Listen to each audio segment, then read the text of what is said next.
-3 এবং এ +3 যদি না আসে তাহলে আমাদের এখান থেকে কি আসবে -2 -1 0 1 2 এবং বন্ধনীভুক্ত করতে হবে, সেকেন্ড বন্ধনীভুক্ত করতে হবে।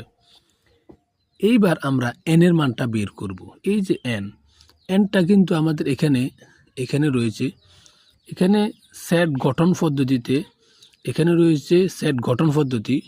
আপনাদেরকে বলে রাখি এই যে mটা এটাও কিন্তু সেট গঠন পদ্ধতিতে রয়েছে, এই যে nটা এটাও কিন্তু সেট গঠন পদ্ধতিতে রয়েছে।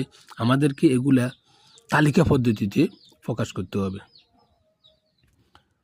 এখন আমরা nটার মানটা এখানে নিয়ে আসব। কোন জায়গা থেকে নিয়ে আসব? উদ্দীপক থেকে, এই জায়গা থেকে এখানে আমরা নিয়ে আসব। কেন নিয়ে আসব? কারণ আমাদের এখানে ক্ষয়ের মধ্যে এই n এর মানের কাজ রয়েছে, সেই জন্য আমরা এখানে নিয়ে আসব।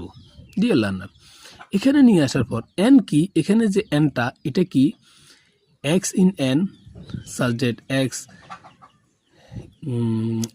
এরপরে হচ্ছে লেস দেন ইকুয়াল 3। এখানে nটা হচ্ছে স্বাভাবিক সংখ্যা। এই যে nটা হচ্ছে স্বাভাবিক সংখ্যা, মানে কি 1 2 3। এখানে 3 সংখ্যাটা আসবে। কেন আসবে? কারণ এখানে বলা হচ্ছে 3-এর চেয়ে ছোট এবং 3-এর সমান বলাতে এখানে 3টা আসবে। অতএব আমাদেরকে nটাকে বন্ধনীভুক্ত করার জন্য 1 2 3 এবং সেকেন্ড ব্র্যাকেট দিয়ে এটাকে আমাদেরকে বন্ধনীভুক্ত করতে হবে। এরপরে আমরা পেলাম m এর মান, আমরা পেলাম n এর মান।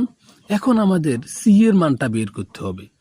তো c এর মানটা আমরা এখানে লিখব c ইকুয়াল m বাদ n। তাহলে আমাদের m এর মান কত? m এর মান হচ্ছে এইটা, অর্থাৎ এই জায়গায় আমরা এটা বসাবো। এরপরে হচ্ছে বাদ, এই জায়গার বাদটা এখানে আমরা বসাবো এবং n এর মান হচ্ছে আমাদের এই অংশটা, এটা আমরা এখানে বসাবো। আমি আবার একটু আপনাদেরকে দেখাচ্ছি। এই যে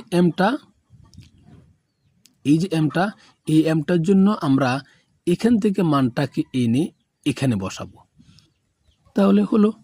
এরপরে হচ্ছে বাদ, এ মাঝখানে বাদ রয়েছে, এখানে আমরা বাদটাকে দিয়ে দিলাম। এরপরে হচ্ছে n, এই nটাকে এখান থেকে মানটা আমরা নিয়ে এসে এখানে বসাবো, কেননা আমাদের এই জায়গায় মানটা রয়েছে, এই জায়গায় n রয়েছে, সেই কারণে এখানে আমরা n এর মানটা এখানে বসিয়ে দিলাম। এখন এখানে বাদের যে কাজটা আমাদেরকে করতে হবে, বাদের কাজটা কি ডিয়ার লার্নার? লক্ষ্য করুন, আমরা যেটা বাদ দেব, প্রথম বন্ধনী থেকে আমরা বাদ দেব। প্রথম বন্ধনী থেকে আমরা কি বাদ দেব? এখানে দেখুন, এখানে -2 আছে, এখানে -2 নাই, অতএব এটা বাদ যাবে না, এটা এখানে চলে আসবে। এর